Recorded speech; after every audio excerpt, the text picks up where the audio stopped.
الحمد لله رب العالمين والصلاة والسلام على أشرف الأنبياء والمرسلين أما بعد فأعوذ بالله من الشيطان الرجيم من همزه ونفخه ونفثه بسم الله الرحمن الرحيم رب اشرح لي صدري ويسر لي أمري واحلل عقدة من لساني يفقه قولي اللهم انفعنا بما علمتنا وعلمنا ما ينفعنا وزدنا علما فبشر عباد الذين يستمعون القول فيتبعون أحسنه أولئك الذين هداهم الله وأولئك هم أولو الألباب أعوذ بالله من الشيطان الرجيم بسم الله الرحمن الرحيم أفلم يسيروا في الأرض فينظروا كيف كان عاقبة الذين من قبلهم کیا پس نہیں وہ چلتے پھرتے زمین میں تو وہ دیکھیں کیف کان عاقبۃ الذین کیسے ہوا انجام ان لوگوں کا من قبلہم جو ان سے پہلے تھے كانوا اکثر منہم واشد قوتا وآثارا فی الارض وہ زیادہ تھے ان سے یعنی تعداد کے اعتبار سے واشد قوتا وآثارا اور زیادہ سخت تھے یعنی ان سے قوت کے اعتبار سے اور نشانات وغیرہ کے اعتبار سے زمین میں فما اغنى عنہم بس نہیں فائدہ دیا ان کو ما كانوا یکسبون اس چیز نے جو وہ کماتے تھے۔ اس صورت مبارکہ میں اللہ تعالیٰ نے لا الہ الا اللہ توحید کا ذکر فرمایا اور الیہ المصیر عقیدہ آخرت ایمان بالیوم الآخر کا ذکر فرمایا، اس کے دلائل پیش کیے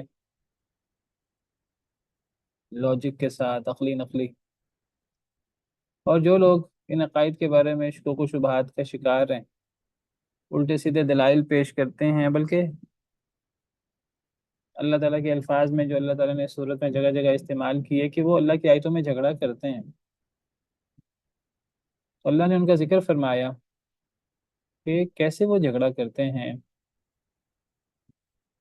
ان کے جھگڑا کرنے کی وجہ کوئی ان کے پاس دلائل نہیں ہیں، بلکہ ان کے جھگڑا کرنے کی وجہ وہ اصل میں بغاوت ہے، سرکشی ہے، وہ ماننا نہیں چاہتے، ان کے پاس روشن نشانیاں دلائل پہنچ چکے ہیں، علم آ چکا ہے، بلکہ وہ دل سے ان باتوں کو مانتے بھی ہیں، ان کو اندر سے پتہ بھی ہے یہ باتیں ٹھیک ہیں۔ اللہ وحدہ لا شریک، وہ ربوبیت میں بھی اکیلے ہیں، وہ الوہیت میں بھی اکیلے ہیں، سارے انعامات اللہ رب العالمین کے ہیں، اور اللہ رب العالمین کا ہی شکریہ ادا ہونا چاہیے، انہی ہی کی عبادت ہونی چاہیے، انہی ہی سے دعا ہونی چاہیے، انہی کے لیے نظر و نیاز ہونا چاہیے، وہی حاجت روا ہیں، وہی مشکل کشا ہیں، اور وہ ہر چیز پر قادر ہیں۔ وہ انسان کو پہلی دفعہ پیدا کر سکتے ہیں تو دوبارہ بھی پیدا کر سکتے ہیں، وہ زمین و آسمان کو پیدا کر سکتے ہیں تو انسانوں کو دوبارہ پیدا کر سکتے ہیں۔ اللہ کے لیے انسانوں کو دوبارہ پیدا کرنا کوئی مشکل کام نہیں ہے، لیکن وہ اس کا زبان سے اقرار اس لیے نہیں کرتے، اگر وہ اس کا اقرار کریں گے تو انہیں سر جھکانا پڑے گا، دنیا کے لہو و لعب کھیل کود سے انہیں کنارہ کش ہونا پڑے گا، وہ اس پر تیار نہیں ہے، تو وہ اللہ کی آیتوں میں جھگڑا کرتے ہیں، رسولوں کو، ان عقائد کی طرف دعوت دینے والوں کو برا بلا کہتے ہیں، تکلیفیں دیتے ہیں، جھگڑے کرتے ہیں۔ تو ایک تو اللہ تعالیٰ نے ذکر کیا ہے کہ اصل میں یہ بغاوت کرنے والے ہیں، دلائل نہیں ہیں ان کے پاس، یہ تکبر کرنے والے لوگ ہیں۔ پیچھے ہم نے پڑھا ذالکم بما کنتم تفرحون فی الارض بغیر الحق وبما کنتم تمرحون، ان کی بنیادی وجہ اترانا ہے اور تکبر اور غرور کرنا ہے۔ اور پھر اللہ رب العالمین نے بتایا کہ دنیا میں اللہ تعالیٰ ان کے اس کفر اور تکذیب کی وجہ سے جو سب سے بڑا گناہ ہے، دنیا میں ان پر عذاب آ سکتا ہے، اور آخرت میں ان کے لیے عذاب ہے ہمیشہ ہمیشہ اگر یہ اپنے روش پہ برقرار رہے۔ اللہ تعالیٰ نے آخرت کے عذابوں کا ذکر فرمایا، اور پیچھے بھی اللہ نے فرمایا کہ انہیں غور کرنا چاہیے، انہی جیسے لوگ تھے، ان سے پہلے بھی بہت سی قومیں گزری، وہ طاقت میں ان سے زیادہ تھیں، مال و دولت میں، اقتدار میں، ان کی تعداد بھی ان سے زیادہ تھی، ان کے پاس دنیاوی نعمتیں، دنیا کی ترقیاں بھی ان سے زیادہ تھیں، انہوں نے زمین میں ان سے زیادہ بڑے بڑے محلات، بڑے بڑے نشانات اپنے بڑائی دکھانے کے لیے بنا رکھے تھے، ان سے زیادہ طاقتور تھے۔ لیکن جب اللہ تعالیٰ نے پچھلی قوموں کو، جب انہوں نے بھی تکذیب کی اپنے اپنے رسولوں کی، جب انہوں نے بھی جھگڑا کیا اللہ کی آیات میں، جب انہوں نے بھی انکار کیا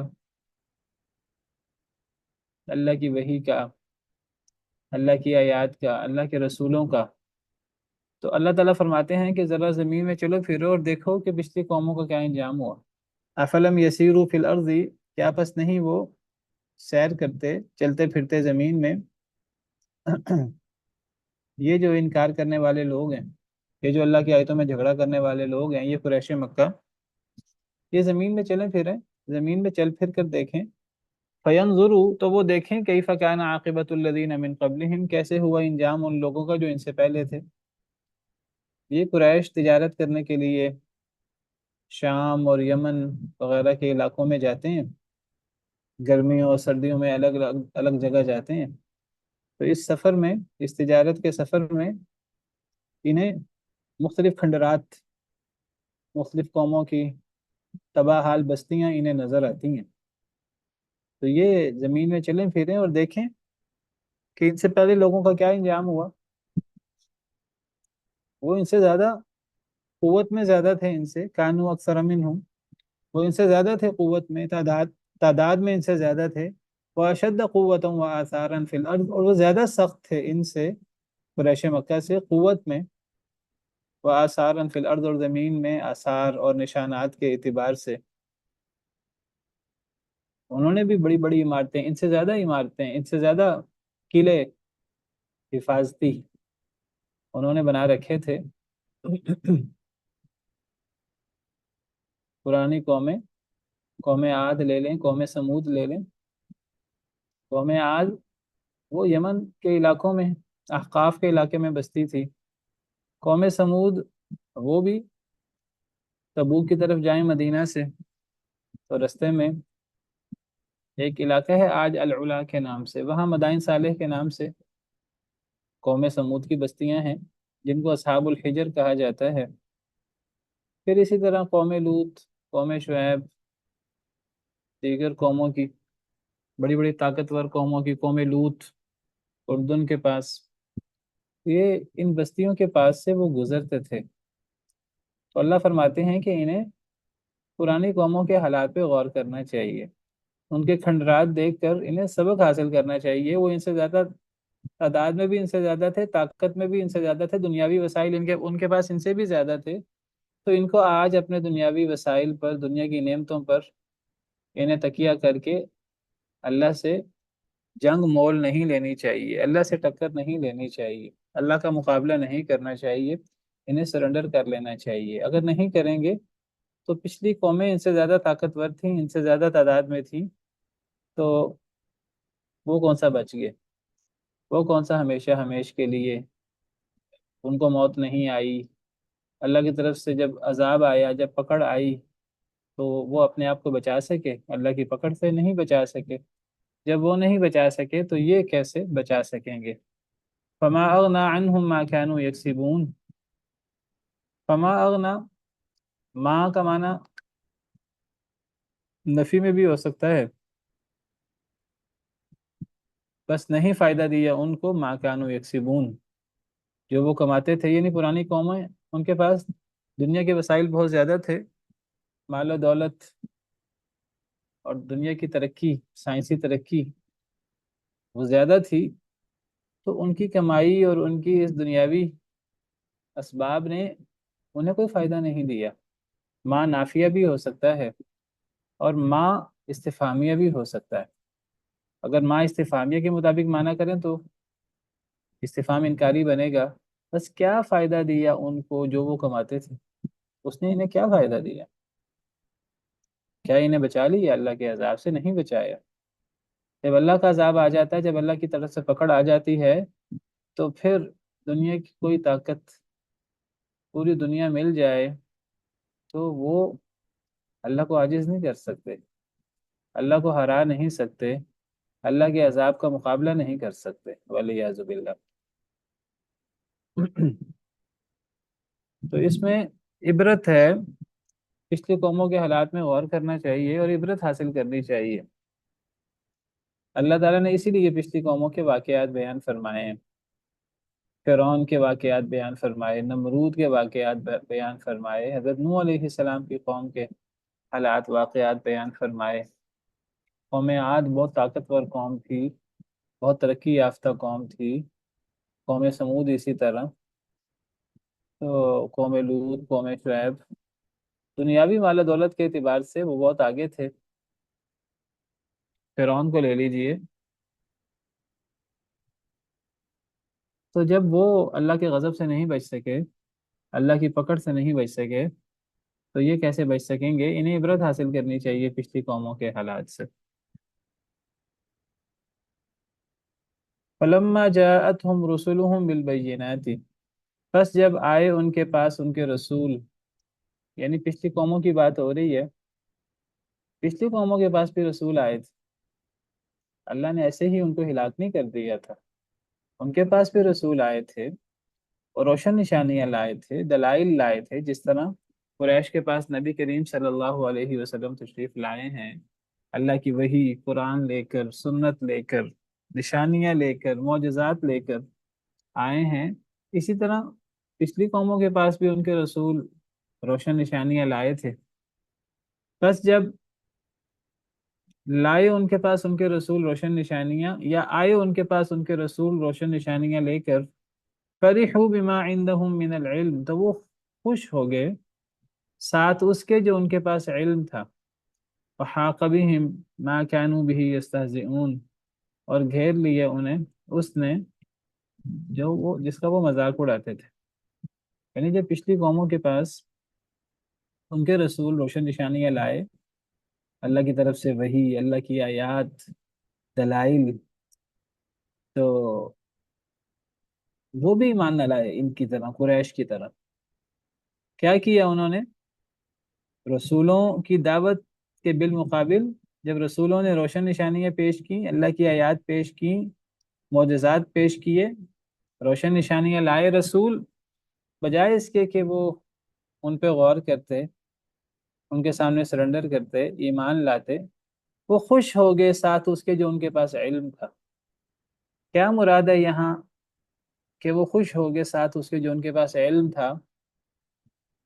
یعنی توحید کے دلائل وہ لائے، بعث بعد الموت کے دلائل وہ لائے. جس طرح نبی کریم صلی اللہ علیہ وسلم بہت سارے عقائد لے کر آئے اللہ کی طرف سے، ایمانیات، عبادات، معاملات، دیگر چیزیں، اس طرح پچھلے رسول بھی لائے تھے. جس طرح قریش آگے سے شبہات پیش کرتے تھے، اس طرح پچھلی قوموں نے بھی شبہات پیش کیے، الٹے سیدھے دلائل پیش کیے. شبہات، وہ جو شیطان وسوسہ کرتا تھا، وہ چیزیں پیش کی. ایک دوسرے سے سن سنا کر غلط چیزیں پروپیگنڈا کر کر کے رسولوں کے خلاف، صحیح عقائد کے خلاف، توحید کے خلاف، رسالت کے خلاف، بعث بعد الموت کے خلاف جو انہوں نے شبہات پیش کیے، گویا کہ ان شبہات کو یہاں تنزن علم سے تعبیر کیا گیا ہے. بجائے اس کے کہ وہ رسول جو روشن نشانیاں لائے، جو واضح علمی دلائل لائے، بجائے اس کے کہ وہ ان روشن نشانیوں پر غور کرتے، ان واضح دلائل پر غور کرتے، رسولوں کی تعلیمات پر، اس پر انہوں نے غور کرنے کی بجائے وہ خوش ہو گئے ساتھ اس کے جو ان کے پاس علم تھا. یہاں علم سے مراد، یہ تنزیہ طور پہ اسے علم کہا گیا، جو ان رسولوں کی بینات اور دلائل کے جواب میں جو ان کے شبہات تھے، شیطانی وساوس تھے، اس کو علم کہا گیا گویا کہ ایک تفسیر کے مطابق. تو وہ جو ان کے پاس علم تھا یعنی شبہات کی صورت میں، وہ اس پر خوش ہو گئے. یعنی کیا مقصود ہے بتانا؟ مقصود یہ ہے کہ اے قریش، تم جو شبہات پیش کرتے ہو، نبی کریم صلی اللہ علیہ وسلم جو تمہارے پاس روشن نشانیاں لائے ہیں، جو وہی کتاب و سنت لائے ہیں، بینات لائے ہیں، تم ان کے جواب میں جو الٹے سیدھے شبہات پیش کرتے ہو، ایسے شبہات تو جس کو وہ اپنی طرف سے بڑا علم سمجھتے تھے پرانی قومیں، قریش بھی اس کو بڑا علمی سمجھتے تھے، اپنے موقف کو، اپنے شبہات کو. تو اللہ کہتے ہیں کہ بجائے اس کے کہ وہ رسولوں کی طرف سے لائے گئے روشن نشانیاں، آیات بینات، ان پر غور کرتے، وہ ان کے پاس جو شبہات تھے وہ اسی شبہات پر ہی خوش رہے، اتراتے رہے کہ جی ہمارے دلائل بڑے مضبوط ہیں. اب نبی کریم صلی اللہ علیہ وسلم قریش سے کہتے کہ شرک نہ کرو، اللہ کو شرک سب سے زیادہ ناپسند ہے. تم جب اللہ کو اس کائنات کا خالق مانتے ہو، اپنا خالق مانتے ہو، تو پھر بتاؤ کہ جب خالق اللہ ہے، رب اللہ اکیلا ہے، تو عبادت میں اللہ کے ساتھ اوروں کو شریک کیوں کرتے ہو؟ جب وہ دلائل پیش کرتے نبی کریم صلی اللہ علیہ وسلم، تو آگے سے قریش اپنے شبہات پیش کرتے. وہ کہتے اگر ہم غلط کر رہے ہیں، اگر ہم شرک کر رہے ہیں، ہم تو اللہ کے حکم سے کر رہے ہیں نا، تو اللہ تعالیٰ ہمیں سزا کیوں نہیں دیتے؟ اگر ہم نے اپنی مرضی سے کسی چیز کو حرام کر دی ہے، اگر ہم نے غلط کام کیا، اگر اللہ نے اس کو جانوروں کو حلال کیا تھا، اگر ہم نے ان جانوروں کو بتوں کے نام اگر ہم نے لگا کر حرام کر لیے ہے اپنے اوپر، اگر ہم نے غلط کام کیا ہے، تو اللہ تعالیٰ ہمیں سزا کیوں نہیں دیتے؟ اللہ تعالیٰ ہم پر اپنے عذاب کا کوڑا کیوں نہیں نازل کرتے؟ اگر ہم اللہ رسول کے نافرمان ہیں، اور اللہ رسول کے نافرمانی کی وجہ سے ہم پر عذاب آنا ہے، تو وہ عذاب آ کیوں نہیں جاتا؟ یہ جو الٹے سیدھے شبہات، شیطانی وساوس. اب نبی کریم صلی اللہ علیہ وسلم ان سے کہتے ہیں کہ میں اللہ کا رسول ہوں، مجھے اللہ کا رسول، اللہ کا نبی تسلیم کرو. میں نے کبھی جھوٹ نہیں بولا اپنی 40 سالہ زندگی میں نبوت سے پہلے، تو میں اللہ پر کیسے جھوٹ بولوں گا؟ وہ خود کہتے تھے، نبی کریم صلی اللہ علیہ وسلم کو الصادق الامین کہتے تھے. نبی صلی اللہ علیہ وسلم نے پہاڑ پر چڑھ کر ان سے کہا، اگر میں کہوں پہاڑ کے پیچھے بہت بڑا لشکر ہے ٹھاٹھے مارتا، تو تم میری بات کی تصدیق کرو گے کہ نہیں کرو گے؟ انہوں نے کہا کہ آپ کی بات کی تصدیق کریں گے، آپ نے کبھی جھوٹ بولا ہی نہیں. تو نبی صلی اللہ علیہ وسلم نے فرمایا، میں تمہیں اس سے بہت بڑی بات سے ڈراتا ہوں، اللہ کے عذاب سے ڈراتا ہوں. اللہ کی توحید کو مان لو، لا الہ الا اللہ کو مان لو. تو آگے سے وہ مذاق اڑانے لگے، آگے سے انکار کرنے لگے. تو جب نبی کریم صلی اللہ علیہ وسلم ان سے کہتے کہ میں اللہ کا رسول ہوں، میں اللہ کی طرف سے دین لایا ہوں، اسلام لایا ہوں، اس اسلام کو قبول کرو، اللہ کی وحی کو مانو، اس پر ایمان لاؤ، تو وہ آگے سے کہتے تھے آپ تو انسان ہیں، انسان کیسے رسول ہو سکتا ہے؟ انسان کیسے نبی ہو سکتا ہے؟ اگر اللہ نے رسول بھیجنا ہوتا، نبی بھیجنا ہوتا، تو اللہ فرشتے کو بھیج دیتے. یعنی الٹے سیدھے وسوسے اور شبہات پیش کرتے. تو ایسے وسوسے اور ایسے شبہات جو شیطان ڈالتا تھا ان لوگوں کے دلوں میں، قریش کے دلوں میں بھی ڈالے، پچھلے لوگوں کے دلوں میں بھی ڈالے. تو وہ جب پرانے رسول روشن نشانیاں لاتے تھے، آیات بینات لاتے تھے، تو پچھلی قومیں بھی وہ جو اپنے شبہات پیش کرتے تھے، تو اللہ فرماتے ہیں بجائے اس کے کہ وہ رسولوں کی تعلیمات پر، آیات بینات پر، معجزات پر غور کرتے، وہ غور کرنے کی بجائے جو ان کے پاس علم ہے، جو علم تھا، اس پر خوش ہو گئے. تو کیا علم تھا ان کے پاس اللہ کی آیات بینات کے مقابلے میں؟ یہاں تنزن اسے علم کہا گیا ہے. اس علم سے مراد ان کے شبہات، ان کے پھوکے دلائل، ٹھوس اللہ کے جو حق کے دلائل ہیں، اس کے بالمقابل، آیات بینات کے بالمقابل. ایک تفسیر یہ ہے کہ یہاں علم سے مراد ان کے شبہات، تنزیہ طور پر اس کو علم کہا گیا. دوسری تفسیر یہ ہے کہ یہاں علم سے مراد ان کے پاس جو دنیا کے علوم تھے، دنیا میں وہ بڑے، تجارت ان کو بڑی آتی تھی، ان کو انجینئرنگ اور ان کو دوسری چیزیں بڑی آتی تھی. فرعون اور فرعون کے سرداروں کو دنیا کی ترقی اور دنیا کی باتیں بڑی آتی تھی. قوم عاد، قوم سمود کو پہاڑوں کو تراشنا، مٹی سے گھر بنانا، پہاڑوں سے نرم مٹی سے بڑے بڑے محلات بنانا، پہاڑوں کو تراش کر گھر بنانا، یہ تو بڑا آتا تھا قوم عاد قوم سمود کو، دنیا کے علوم تو بڑے آتے تھے، لیکن دین کے بارے میں بالکل کورے، بالکل جیسے کسی کی مت ماری ہو، بالکل بے وقوفی والی باتیں کرتے ہیں، بالکل وہی بات جیسے اللہ تعالیٰ فرماتے ہیں قرآن کریم میں سورہ روم میں، یعلمون ظاہرا من الحیات الدنیا وهم عن الآخرۃ هم غافلون، دنیا کی باتیں بڑی جانتے ہیں اور آخرت سے بالکل کورے ہیں۔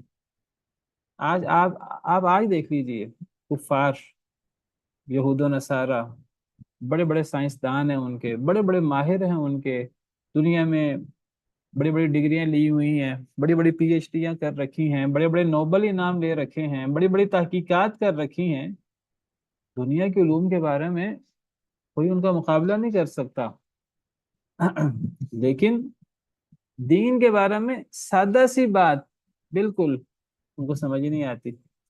تو فریحوا بما عندهم من العلم سے مراد یا تو وہ جو رسول آیات بینات لائے تھے اس کے بالمقابل وہ جو اپنے وسوسے شبہات پیش کرتے تھے، تنزن اسے علم کہا گیا، یا وہ جو دینی علوم کے بالمقابل، وحی کے بالمقابل وہ جو اپنے دنیاوی علم پر وہ بڑا خوش رہتے تھے اور وہ دین پر اور دینی تعلیمات پر غور ہی نہیں کرتے تھے۔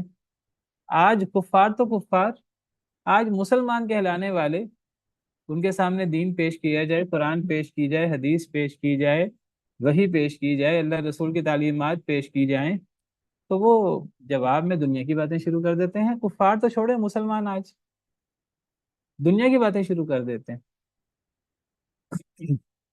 جی آج ہمیں ٹیکنالوجی کی بڑی ضرورت ہے، آج ہمیں سائنسی ترقی کی بڑی ضرورت ہے، اگر آج ہمیں ترقی کرنی ہے، اگر آج ہمیں عروج حاصل کرنا ہے تو ہمیں کیا کرنا ہوگا؟ ہمیں چائنا کی طرح ہمیں بھی ترقی کرنی ہوگی، اسرائیل کی طرح ہمیں بھی ترقی کرنی ہوگی، یہود و نصارہ کی طرح، یورپ کی طرح، امریکہ کی طرح ہمیں بھی ان کے طور طریقے اپنانے ہوں گے، ہمیں بھی وہ سائنس اور ٹیکنالوجی اور یہ چیزیں، سائنس اور ٹیکنالوجی سے انکار نہیں ہے، اللہ نے حکم دیا ہے کہ زمین میں چلو پھرو، دیکھو کائنات میں غور کرو، فلکیات میں غور کرو، آفاق میں غور کرو، اپنی جانوں میں غور کرو، زمین میں غور کرو، پہاڑوں میں غور کرو، سمندروں میں غور کرو، ایک ایک چیز میں اللہ نے غور کرنے کا حکم دیا ہے، یہی سارے علوم ہے کہ اللہ نے یہ بھی فرمایا کہ وَأَعِدُّوا لَهُم مَّا اسْتَطَعْتُم مِّن قُوَّةٍ، طاقت حاصل کرو، ہتھیار بناؤ،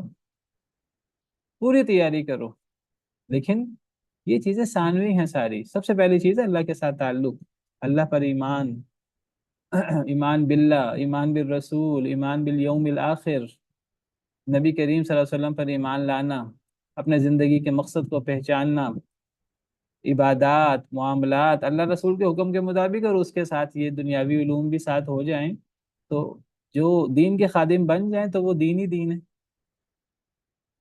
لیکن ایمان چھوڑ کر، اللہ کے ساتھ تعلق کو چھوڑ کر دنیا کی باتیں کرنا، یہ سراسر دھوکہ ہے، یہ بہت بڑا دھوکہ ہے۔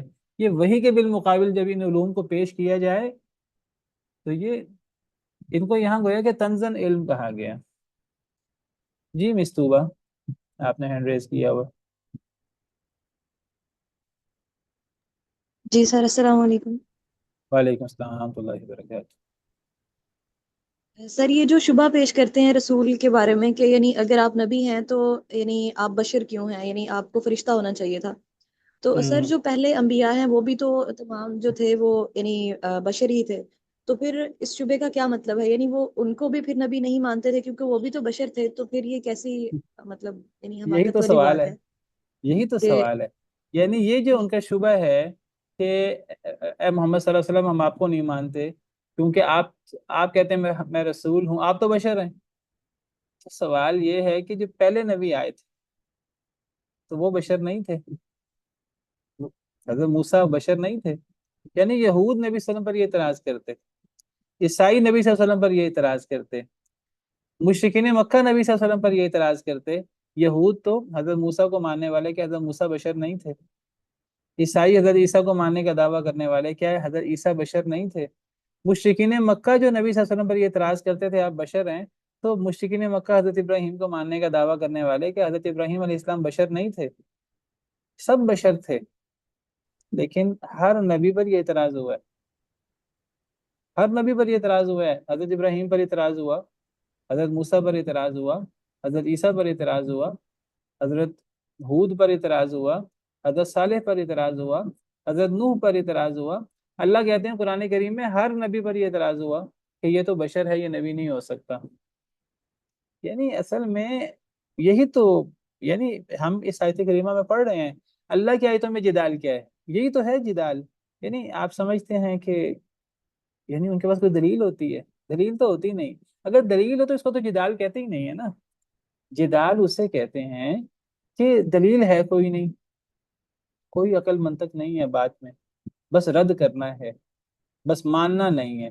اب جب ماننا نہیں ہے تو الٹی سیدھی جو بات منہ میں آ گئی بس کھا دینی ہے، اعتراض کر دینا ہے۔ یعنی کوئی لاجک بھی تو ہو، کوئی ایسی بات ہو جو عقل و مت سے اس کا تعلق ہو۔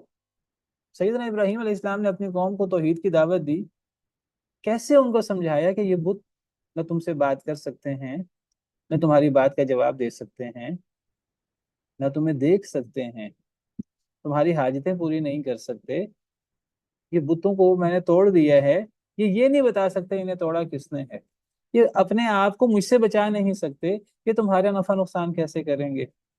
افسوس ہو تم پر اور جس کی تم عبادت کرتے ہو اللہ کے علاوہ۔ ایک ایک بات سمجھا دی سیدنا ابراہیم علیہ السلام نے۔ آگے سے کہنے لگے آگ لگا دو ابراہیم کو، ابراہیم کو آگ میں ڈال دو، اپنے معبودوں کی مدد کرو۔ کوئی عقل منطق ہے ان کی اس بات کی؟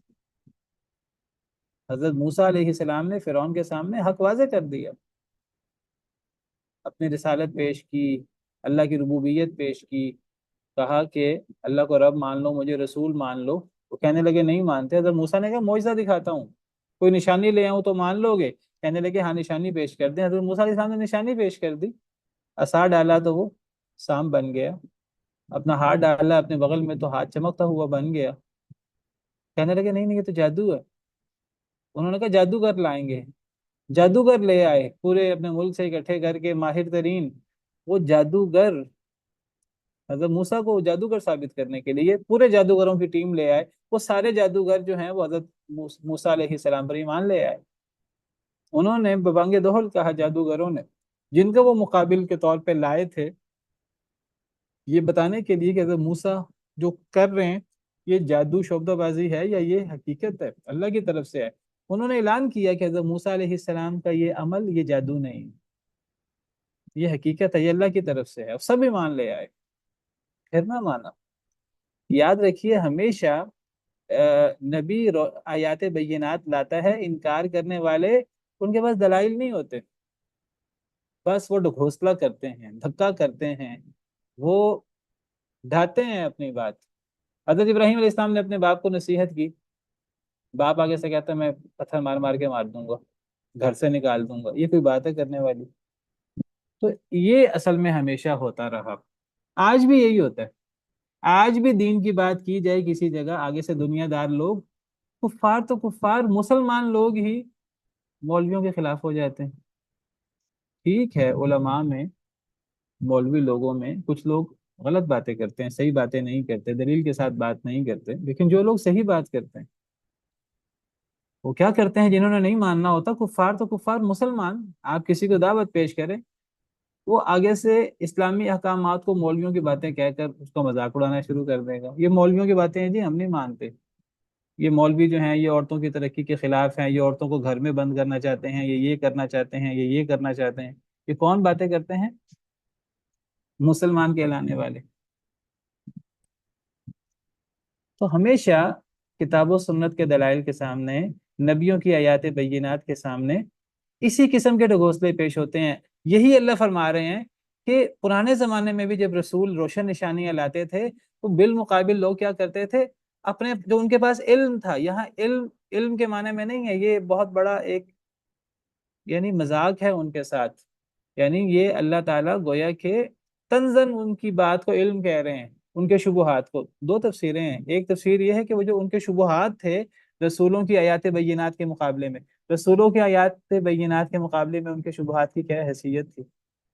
اللہ اس کو تنزن کہہ رہے ہیں علم، وہ اپنے علم پر مطمئن رہے، رسولوں کی آیات بینات کو چھوڑ دیا انہوں نے، یا پھر علم سے مراد دنیاوی علوم ہے، ہمارے پاس بڑا مال ہے، بڑی دولت ہے، یہ ہے وہ ہے، کوٹھیاں ہیں ہمارے پاس، ترقیاں ہیں دنیا کی، ہم یہ کر لیتے ہیں وہ کر لیتے ہیں، بھئی اس کی تو بات ہی نہیں ہو رہی کہ دنیا ساری ادھر ہی رہ جانی ہے، اصل تو آخرت کی بات ہو رہی ہے، اللہ کی بات ہو رہی ہے، تو یہ دنیاوی علم کی باتیں شروع کر دیتے ہیں لوگ۔ آج ڈاکٹر ذاکر نائک آئے ہیں، میں نے تھوڑی سی بات اس لیے کی ہے، آج ہمارے مسلمان پورے ہمارے سیکولر لوگوں کو تکلیف ہوئی ہے، وہ کہتے ہیں جی ہمیں آج ڈاکٹر ذاکر نائک کی کیا ضرورت ہے، ہمیں مولویوں کی، علماء کی کیا ضرورت ہے، ہمیں آج سائنسدانوں کی ضرورت ہے، ہمیں آج ترقی کی ضرورت ہے، ہمیں فلسطین کی جنگ اگر جیتنی ہے تو ہمیں دنیا کی ترقی کرنی ہوگی، ہمیں سائنس کی ترقی کرنی ہوگی، یہ کرنا ہوگا وہ کرنا ہوگا۔ میں سوال کرتا ہوں، آپ نے کیا مزید ترقی کرنی ہے؟ آپ کے پاس تو ایٹم بم موجود ہے، وہ ایٹم بم آپ کے کس کام کا ہے؟ آپ کے پاس اسلامی ملکوں میں سب سے زیادہ تو ترقی پاکستان کے پاس ہے، پاکستان آج دنیا کے سامنے ذلیل کیوں ہے؟ مسئلہ ترقی کا نہیں ہے، دنیا کی ترقی کا نہیں ہے، مسئلہ ہے ہمارے دین کا، اللہ کے ساتھ تعلق کا۔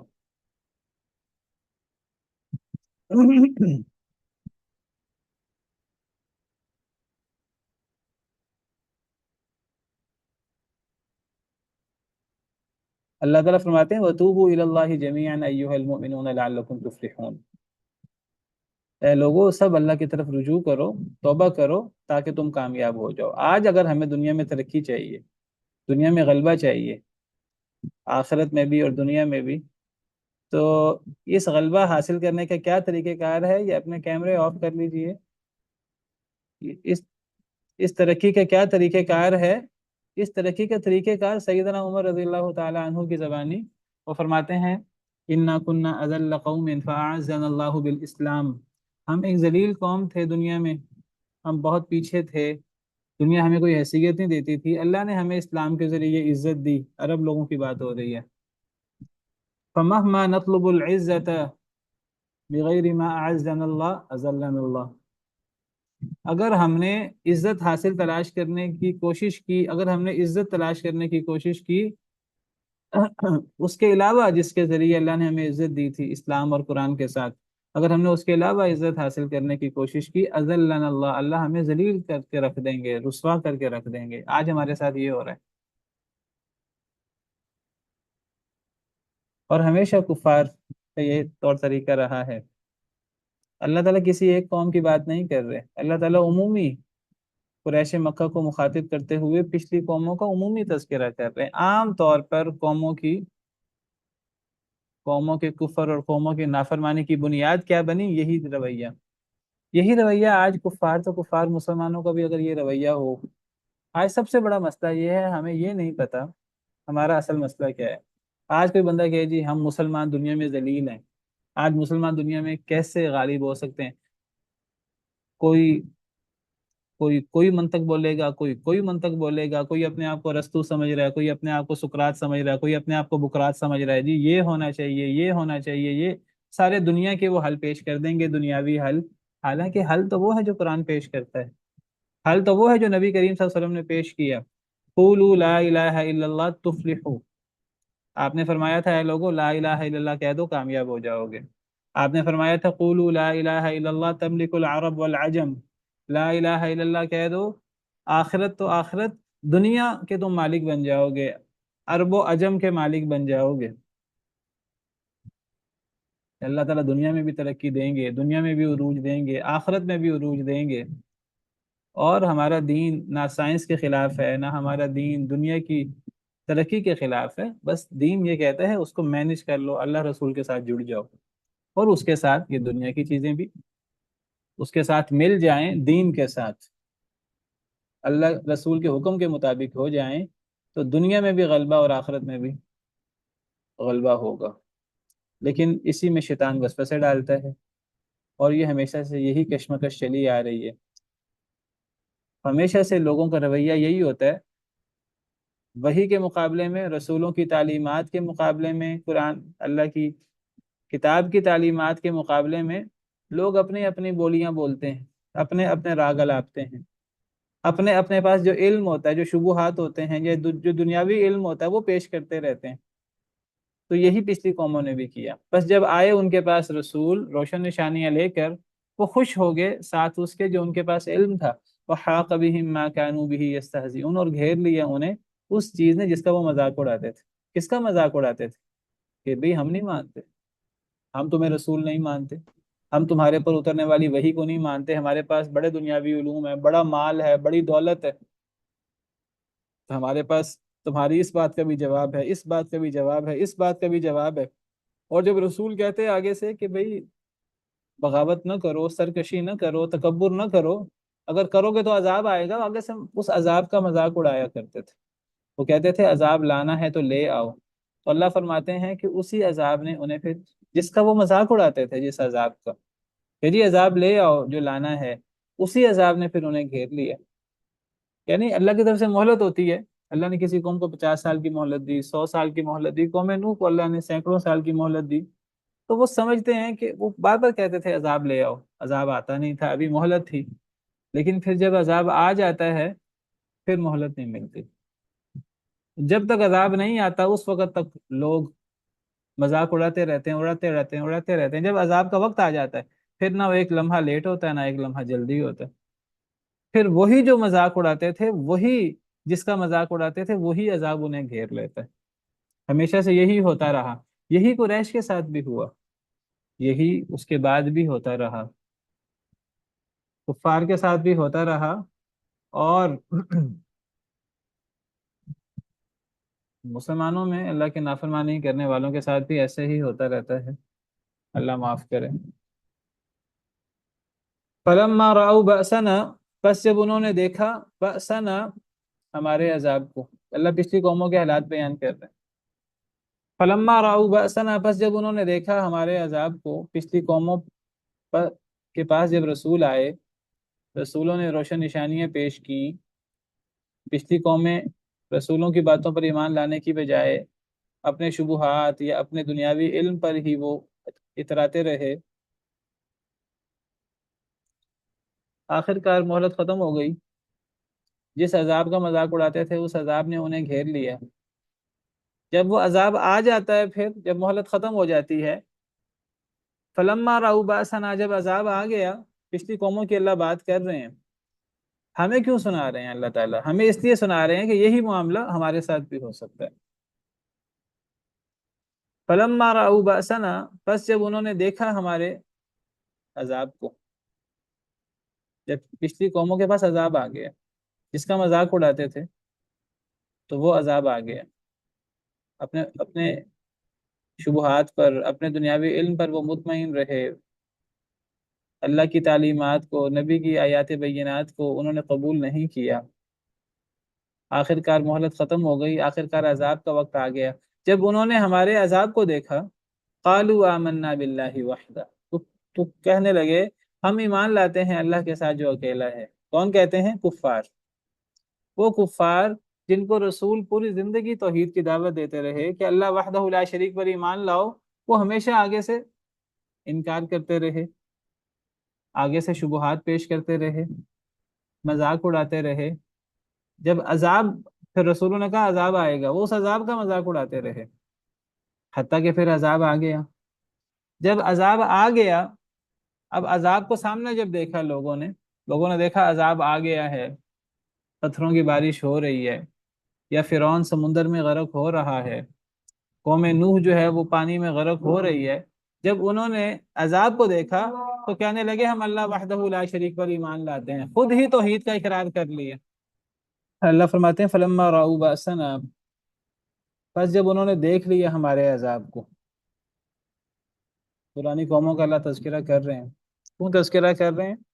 ہمیں سبق سکھانے کے لیے، ہمیں بتانے کے لیے۔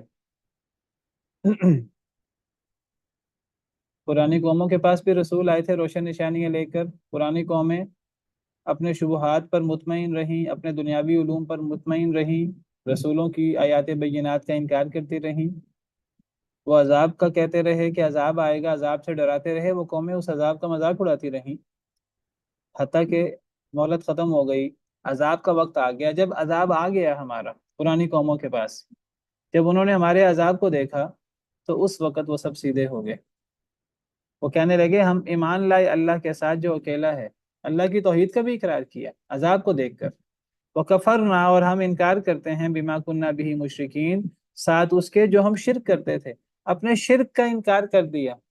اللہ کے عذاب کو دیکھ کر پرانی قوموں نے کیا کیا؟ انہوں نے کہا ہم اللہ کی توحید پر ایمان لاتے ہیں، ہم اللہ اکیلے پر ایمان لاتے ہیں، اور ہم جو شرک کرتے تھے ہم اپنے اس شرک کا انکار کرتے ہیں، ہم غلط کرتے رہے۔ قوموں نے یہ بات کب کہی؟ عذاب کو دیکھ کر، موت کو دیکھ کر۔ جب عذاب آ جاتا ہے، موت آ جاتی ہے، ہر بندہ ایمان لے آتا ہے، یہودی ہو وہ ایمان لے آتا ہے، عیسائی ہو وہ ایمان لے آتا ہے۔ اللہ قرآن میں فرماتے ہیں وَإِن مِّنْ أَهْلِ الْكِتَابِ إِلَّا لَيُؤْمِنَنَّ بِهِ قَبْلَ مَوْتِهِ، اہل کتاب میں سے کوئی بھی شخص ہے وہ ایمان لے آتا ہے حضرت عیسیٰ علیہ السلام کے پر اپنی موت سے پہلے پہلے، قبل موت ہی۔ اس کی دو تفسیریں، ایک تفسیر ہے اپنی موت سے پہلے، اور ایک تفسیر ہے حضرت عیسیٰ جب آئیں گے دوبارہ قرب قیامت تو ان کی موت سے پہلے پہلے اہل کتاب میں سے ہر شخص ایمان لے آئے گا حضرت عیسیٰ پر۔ اور ایک تفسیر ہے کہ ہر شخص، ہر یہودی عیسائی، ہر اہل کتاب وہ حضرت عیسیٰ علیہ السلام، یہودی حضرت عیسیٰ علیہ السلام کو رسول ہی نہیں مانتے، وہ کہتے ہیں ہم نے انہیں قتل کر دیا، نعوذ باللہ من ذالک۔ عیسائی حضرت عیسیٰ کو رسول کیا، وہ اللہ کا بیٹا اور اللہ مانتے ہیں، وہ بھی مانتے ہیں حضرت عیسیٰ کو انہوں نے شہید کر دیا، لیکن حضرت عیسیٰ پھر کچھ دن بعد زندہ ہو گئے اور اللہ کے بیٹے ہو گئے اور اللہ ہو گئے، وغیرہ وغیرہ۔ اللہ فرماتے ہیں کہ حضرت عیسیٰ علیہ السلام کو یہ شہید نہیں کر سکے، نہ قتل کر سکے، نہ سولی دے سکے۔ اللہ نے حضرت عیسیٰ علیہ السلام کو اٹھا لیا تھا، وما قتلوه وما صلبوه ولكن شبه لهم وما قتلوه یقینا بل رفعه اللہ الیہ۔ اور پھر اللہ نے فرمایا کہ ہر اہل کتاب اپنی موت سے پہلے حضرت عیسیٰ پر ایمان لے آتا ہے۔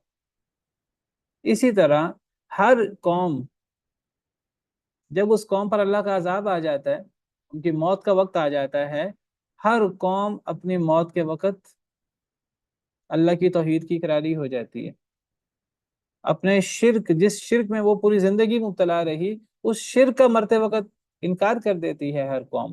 ہر شخص مرتے وقت مسلمان ہو جاتا ہے، یاد رکھیے، بڑے سے بڑا دجال، بڑے سے بڑا کافر، نمرود، شداد، فرعون، ابو جہل، ابو لہب، سارے لوگ بڑے بڑے اللہ کے سرکش، اللہ کے نافرمان، موت کے وقت ہر شخص تیر کی طرح سیدھا ہو جاتا ہے، لیکن موت کے وقت کا ایمان قابل قبول نہیں۔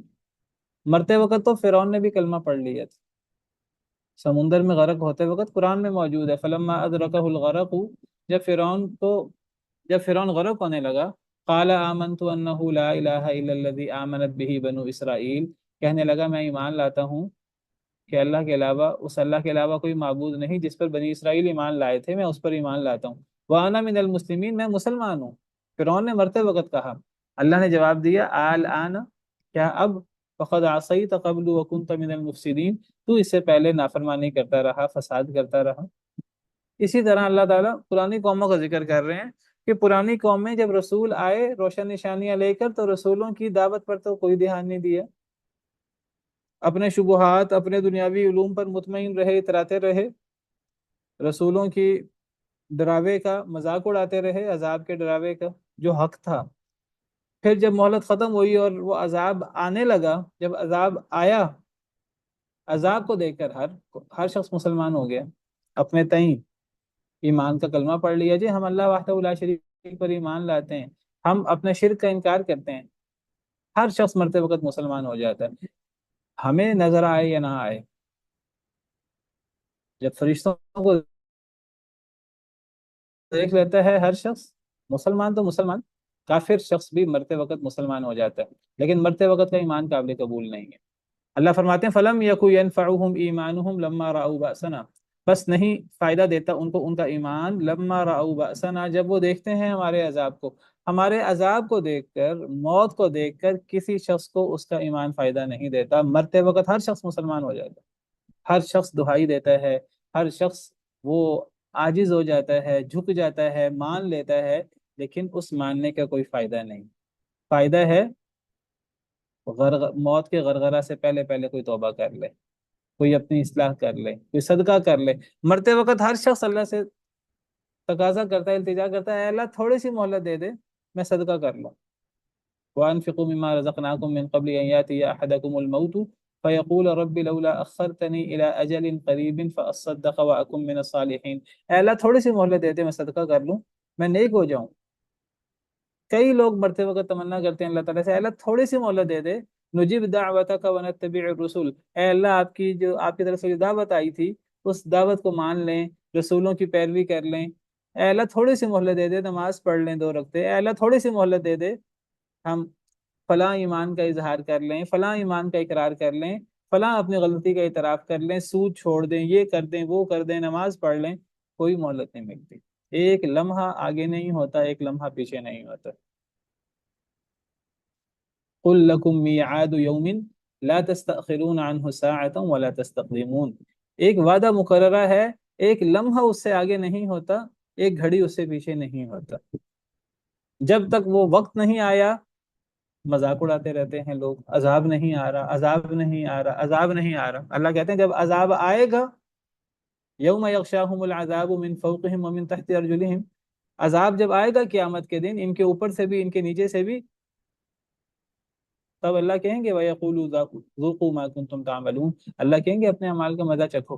آخرت میں جب عذاب آئے گا تب اللہ کسی کی نہیں سنیں گے۔ دنیا میں جب عذاب آتا ہے، موت آتی ہے، اللہ کسی کی نہیں سنتے، کسی کی توبہ قبول نہیں ہوتی۔ مرتے وقت ہر شخص توبہ کرتا ہے، ایمان لاتا ہے، قبر میں ہر شخص دہائیاں دیتا ہے، توحید کا اقرار کرتا ہے، کفر کا انکار کرتا ہے، شرک کا انکار کرتا ہے، ہر غلط بات کا انکار کرتا ہے، ہر اچھی بات کی تصدیق کرتا ہے۔ مرتے وقت بھی، قبر میں بھی، حشر میں بھی، آخرت جہنم میں بھی کوئی فائدہ نہیں۔ فائدہ ہے دنیا کے اندر اگر اس کو مانا جائے تو۔ سنت اللہ التی قد خلت فی عبادی، یہ اللہ کا وہ طریقہ ہے جو پچھلے بندوں میں گزر چکا ہے۔ ہر شخص کے ساتھ ایسا ہوتا ہے، ہر قوم کے ساتھ ایسا ہوتا ہے، لیکن اب وہ تو مر جاتے ہیں، اب ان کے لیے تو پوری، اب مرتے وقت توبہ کا کوئی فائدہ نہیں، قبر میں توبہ کا فائدہ نہیں، میدان محشر میں توبہ کا فائدہ نہیں، آخرت میں توبہ کا فائدہ نہیں۔ پچھلے لوگ ان سے سبق حاصل نہیں کرتے، بعد والے پچھلی قوموں سے سبق حاصل نہیں کرتے۔ اللہ کہتے ہیں پچھلی قوموں سے سبق حاصل کر لو، اللہ جو ہمیں بتا رہے ہیں بالکل حق ہے، یہ بالکل سچ ہے، ہم اس کو نہیں سمجھ سکتے، یہ چیزیں ہمارے سامنے نہیں ہو رہی ہوتی، اگر ہوں بھی ہمارے سامنے کوئی شخص مر رہا ہو، ہمیں نہیں پتا اس کی کیا کیفیت ہے، اس کا رابطہ ہم سے کٹ کر فرشتوں کے ساتھ ہو جاتا ہے۔ ایک شخص کی روح قبض ہو رہی ہوتی ہے، ہمیں نہیں پتا کہ اب اس کی فرشتوں سے کیا بات چیت چل رہی ہے، وہ اللہ سے کیا، اللہ کے سامنے کیا ایمان پیش کر رہا ہے، وہ اللہ کے سامنے کیا دہائیاں دے رہا ہے، ہمیں نہیں پتا۔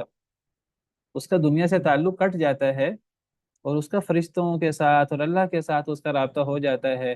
آپ دیکھتے ہیں جب روح نکلتی ہے تو نظر کسی انسان کی کھلی رہ جاتی ہے، وہ نظر اصل میں روح کا پیچھا کر رہی ہوتی ہے، اس کے ساتھ جو ہو رہا ہوتا ہے ہم نہیں جانتے اس کے ساتھ کیا ہو رہا ہے، اللہ ہمیں وہ بتا رہے ہیں۔ اور اللہ فرماتے ہیں سنت اللہ التی قد خلت فی عبادی، یہ اللہ کا وہ طریقہ ہے، یہ اللہ کی وہ سنت ہے جو اللہ کے بندوں میں گزر چکی، ایسا ہر بندے کے ساتھ ہوتا ہے، ایسا ہر قوم کے ساتھ ہوتا ہے۔ وَخَسِرَ هُنَالِكَ الْكَافِرُونَ، خسارہ اٹھاتے ہیں یہاں کافر لوگ۔ ہر کافر مرتے وقت مسلمان ہوتا ہے، ہر قوم مرتے وقت مسلمان ہوتی ہے، ہر شخص مرتے وقت تیر کی طرح سیدھا ہو جاتا ہے، مرتے وقت سب کی آنکھیں کھل جاتی ہیں، ہر شخص کو حقیقت سورج کی طرح واضح ہو جاتی ہے، واضح پہلے بھی ہوتی ہے، مرتے وقت اب وہ اقرار بھی کرتے ہیں، آمنا باللہ وحدہ کا اقرار کرتے ہیں، اپنے کفر اپنے شرک کا انکار کرتے ہیں، باقاعدہ حق کا اعلان کرتے ہیں، باطل کا انکار کرتے ہیں مرتے وقت، لیکن کوئی فائدہ نہیں۔ فائدہ ہے موت سے پہلے پہلے، موت سے پہلے پہلے کوئی ایمان لے آئے۔ اللہ تعالیٰ فرماتے ہیں وَلَيْسَتِ التَّوْبَةُ لِلَّذِينَ يَعْمَلُونَ السَّيِّئَاتِ حَتَّى إِذَا حَضَرَ أَحَدَهُمُ الْمَوْتُ قَالَ إِنِّي تُبْتُ الْآنَ، اس شخص کی توبہ قبول نہیں ہوتی جو برا عمل کرے اور پھر جب موت آئے تو اس وقت توبہ کرے، موت کے وقت کی توبہ قبول نہیں ہوتی۔ وَلَلَّذِينَ يَمُوتُونَ وَهُمْ كُفَّارٌ، نہ ان لوگوں کی توبہ قبول ہے جو کفر کی حالت میں مر جاتے ہیں، کفر کفر کی حالت میں مر جانے کی صورت میں توبہ قبول نہیں ہوتی، جو مرتے وقت توبہ کرے وہ توبہ قبول نہیں ہوتی، جیسے فرعون نے توبہ کی۔ ہاں موت سے پہلے کی توبہ، مرض الموت کی توبہ وہ بھی قبول ہو جاتی ہے۔ اگر جان نکلنی نہ شروع ہو وہ توبہ قبول ہو جاتی ہے. اس کی دلیل کیا ہے بہت بڑی؟ نبی کریم صلی اللہ علیہ وسلم نے ابو طالب کو مرض الموت میں دعوت دی تھی کہ وہ ایمان لے آئیں. اے میرے چچا آپ لا الہ الا اللہ پڑھ لیں، ایسا کلمہ میں اللہ کے ہاں کوئی بات چیت کر سکوں. اگر ابو طالب کلمہ پڑھ لیتے مرض الموت میں تو ان کو فائدہ ہوتا. نبی صلی اللہ علیہ وسلم ان کے سامنے کلمہ پیش کر رہے ہیں مرض الموت میں. ابو جہل اور دیگر برے ساتھی جو پوری زندگی ان کے ساتھ تھے وہ موت کے وقت موجود تھے، کہنے لگے اب مرتے وقت کلمہ پڑھ لو گے، پوری زندگی تو پڑھا نہیں. تو فابا ان یقول لا الہ الا اللہ، انہوں نے لا الہ الا اللہ کہنے سے انکار کر دیا. صحیح بخاری کی حدیث ہے. تو موت کا عمل شروع ہونے سے پہلے توبہ قبول ہوتی ہے، ورنہ توبہ قبول نہیں ہوتی. سبحان ربک رب العزت عما یصفون وسلام علی المرسلین والحمد للہ رب العالمین.